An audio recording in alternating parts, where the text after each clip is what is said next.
Meghan Markle has been criticized after her friends claim she did not want to be the center of attention at Prince Philip's funeral this week. Meghan's husband Prince Harry is currently quarantining in Frogmore Cottage in preparation for his grandfather's funeral on Saturday. His wife, who is close to 6 months pregnant with their second child, avoided the long-haul flight and stayed in their U.S. home on doctor's orders. Meghan is also said to have told friends that she is not attending the funeral because she doesn't want to be the center of attention. Those in the Duchess' inner circle told news outlets that she and Philip had a special bond and she adored him, although Meghan herself has not publicly addressed the Duke's death.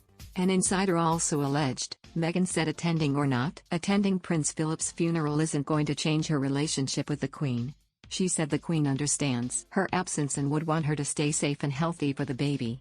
However, these reports from the Mail Online have stirred up some criticism among royal watchers. Twitter user @UKRoyalty claimed, "If you don't want to be the center of attention, you don't leak numerous stories."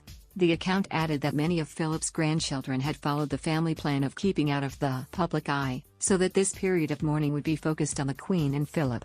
This tweet received more than 1,000 likes and 113 comments in just over 24 hours.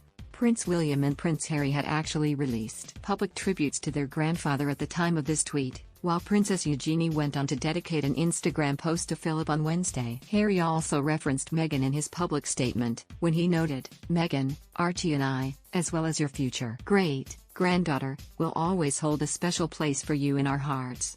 However, some unearthed comments have suggested that Meghan did not actually get the chance to know her grandfather-in-law that well.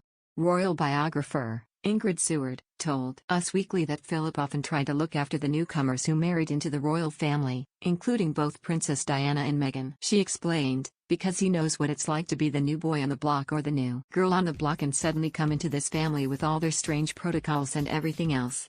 Philip, being a very intelligent man, he knew how to handle all these newcomers, but in return, he expected loyalty, and he expected that they too would have a sense of duty like he had. Ms. Seward said he was very welcoming to Meghan in particular. But noted that by the time she was an official royal, he had retired. Speaking back in October last year, the biographer said, "So he didn't see very much of Meghan at all." She continued, "He was determined that he was going to go to the wedding because he literally just had a hip operation 6 weeks before, which is a really good example of him being absolutely determined that whatever happened he was going to walk down that aisle at the wedding and take his seat." However, by the time the Sussexes announced they wanted to step back from royal life last January, Philip was reportedly very frustrated. Writing in her book, Prince Philip Revealed, Ms. Seward explained, "It must have come as a heavy blow for Prince Philip to know that his grandson would be more or less giving up his homeland and everything he cared about for a life of self-centered celebrity in North America." Philip knew leaving was not a decision that Harry made lightly and could not grasp exactly what it was about the family firm that made his grandson's life so unbearable.